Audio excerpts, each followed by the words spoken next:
Welcome to B-Rate YouTube, the cheaper version. And like I said, I would try and cover more issues, you know. So I'm trying to do kind of like a couple of videos each week, particularly on days I don't do podcasts. See? Thinking outside the box. I'm telling you, man, you got to be like Charlie Kirk. Get you a whiteboard, get you some glasses. I mean, it starts upping your IQ, and you just start coming up with some random stuff. Speaking of random stuff, a couple of weeks ago, Ben and Jerry's. Now, personally, I don't think really American ice cream in general is anything to write home about. But the reason why I bring up Ben and Jerry's is because they decided to no longer carry their ice cream in the West Bank or the Gaza Strip. Now, a lot of people are like, where the fuck are all these places? Middle East, around Israel. Haha. They basically supported a movement that is kind of more or less popular among progressive ideology and trying to address the Israeli versus Palestinian conflict and this notion of basically divest from Israel, right? Defund Israel. Now, there is a counter argument that can be made, and I'll get to it. It's not really the point of this video, but I bring all that up as to where I'm going with this, which is to say some members of Congress, particularly those like Ilhan Omar, she's a Democrat from Minnesota, House member. And then there's also people like Rashida Tlaib, right? Probably the most popular of all of these that a lot of people hear are people like AOC. And like I said, that whole defund Israel kind of approach to addressing the Palestinian versus Israeli conflict is very popular. Okay. That being said, there is kind of the counter argument made by people like Ben Shapiro. Oh my God, Ben Shapiro, what a guy! What a guy! And Ben Shapiro has a pretty simple statements, which is basically people like Ilhan Omar are anti-American and they're a Jew hater when you advocate for defunding Israel. Now, personally, I think anyone who advocates defunding of any country doesn't necessarily mean you hate the populace. That just sounds really retarded. Personally, I'm just throwing that out there. There's not really a lot to be said with that. I mean, I'm kind of, I've long advocated, and this is now I'll go to my counter argument as to why I think that the crusade of defunding Israel is probably not really the best route as far as trying to address not only like Israeli and Palestinian tensions, but to address the tensions in the Middle East in general, which is I've long advocated that, hey, maybe we get Trump, maybe we get Trump to do it since, apparently him and Putin have some kind of, peeing in the mouth love affair. I have no idea. I'm just, kind of throwing that out there. Get somebody call Trump to call Putin, strike a deal to make sure that the United States and Russia no longer sell weapons in the Middle East. Boom. Now it's good. I'm gonna be honest. I'm gonna kind of crack a tear because I'm gonna miss our freedom fighters. I really will. But if you want to address tensions in the Middle East, that's one of the best ways to do it. Stop selling weapons to Saudi Arabia.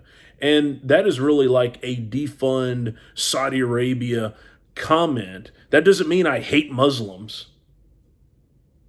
It's just like when I talk about, when I talk about China, I don't hate the people of China. I really don't. I just don't like the Chinese Communist Party.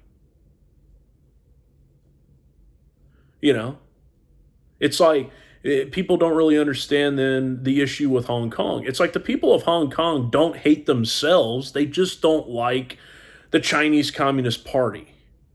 For those that don't know, Hong Kong, China, Mandarin Chinese. Okay, just laying that down, just laying that out. So I circle back, right? That would be my counter argument. As far as this crusade of defunding Israel, you have to understand all these radical different groups, or you want to talk about Hamas, or you want to talk about the Taliban or Al Qaeda. You got to understand, you know, they're not over there. Where's their manufacturing plant? Where's their child labor building their M16s or AK-47s? Because I don't see it. So the reality of it is you have to understand that the United States makes up about a third of U.S. arms sales in the world. That's a lot of money. We talking billions of dollars, people. Donald Trump, even though our percentage of world sales went down, sniffles, Donald Trump still set a record for arm deals with other countries among any of the other of the last, and of course, maybe Biden changes that. Who knows? But I'm just saying, compared to President Obama and President Bush, Trump set a record. Maybe Saudi Arabia really does have good use for the multi-billion-dollar arms deals. They're definitely not creating our freedom fighters. Again, that would be my counter argument, right? To me, if you want to address the issues in the Middle East, I think it's best to stop selling weapons and allowing countries to just give random weapons to random radical groups in the Middle East.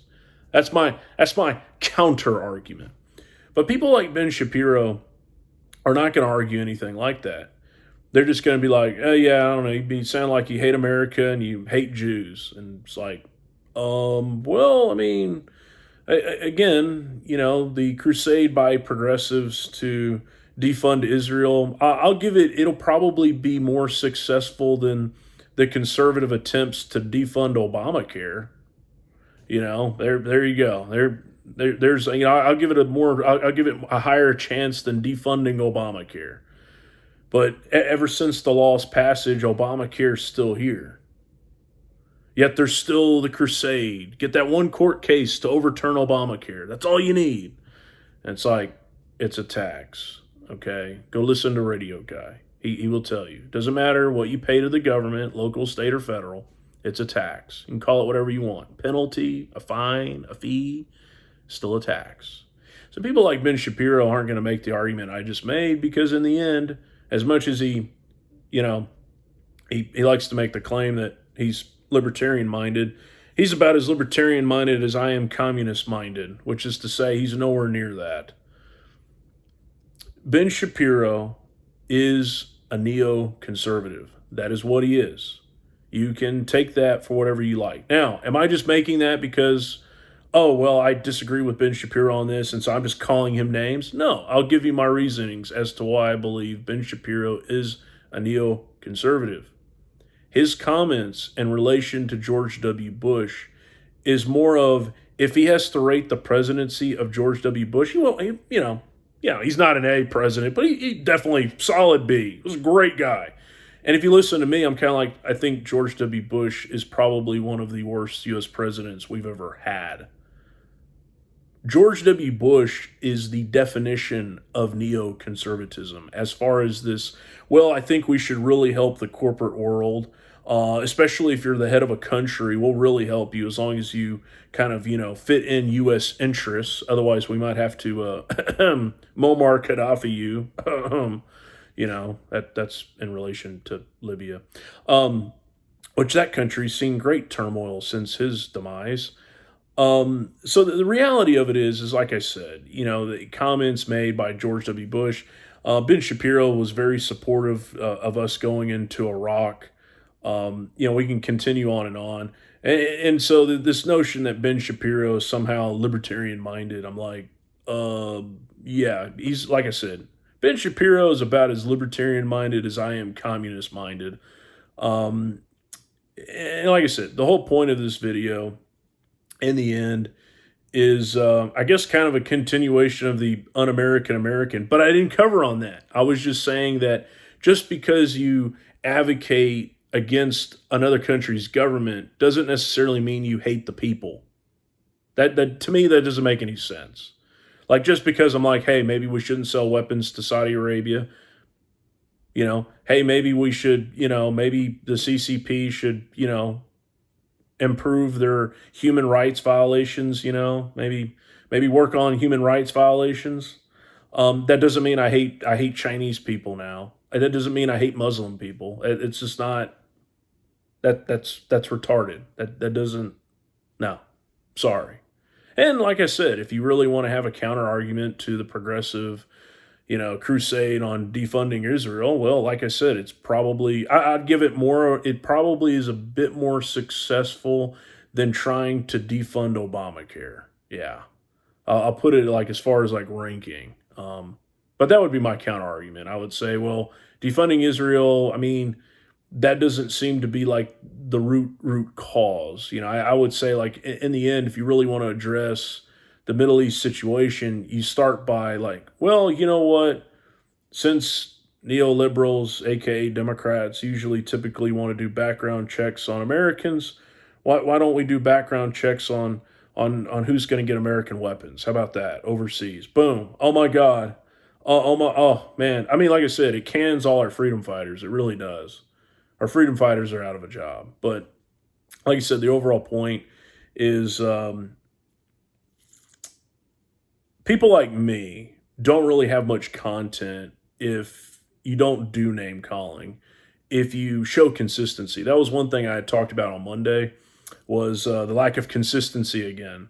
Because if you listen to conservatives, conservatives are pretty much done with COVID, right? They're basically like, hey, look, if you want the vaccine, you can get the vaccine. Let's go about our business. However, there are some conservatives like Stephen Miller that if COVID fits their narrative on a subject like, say, immigration, boy, they're ready to bring up COVID then. I'm like, make up your mind. Either conservatives are ready to move on from COVID or they aren't. It's not both. Remember that. Consistency. Try and show it. And stop with the freaking name calling. Good God. Ilhan Omar's un-American. She hates America and she hates Jews. Well, I do agree that the attempt to divest from Israel is probably about as successful as trying to defund Obamacare. Yeah, I'd agree with that. I think it just makes a lot more sense to get the Americans and the Russians to stop selling weapons into the Middle East. God, that would help so much. It's not even funny. Like I said, Saudi Arabia's got freedom fighters, and Iran has terrorists. And that, my friends, has been this little shindig. That was kind of on my mind lately. The topic that I might do on Thursday might be in relation to inflation. I've kind of seen that being a big topic. I need to go back in my videos that I've done so far, though, and I can't recall if if I've talked about inflation already. I felt like I have, though. But anyways, this was kind of a continuation of, I guess, of the un-American American. But I really wanted to stress this point on, like, this notion of, oh well, if you disagree with a government, that means you hate their people. That's freaking retarded. Again, the people of Hong Kong do not hate themselves. They just don't like the Chinese Communist Party. That's the only way. I go back to, and this, like I said, will relate to even inflation. Again, just pause when someone's spewing a lot of BS. Just pause and really reflect on the information that's out there to better draw a conclusion to where your opinions really are on matters. But hey, like I said, if you want to go around and call everybody, like, you want to call the people of Hong Kong too, that they hate themselves, and then go for it. I'm not going to stop you. But that also doesn't stop me from making more content. Thanks again for listening to B-Rate Politics on YouTube.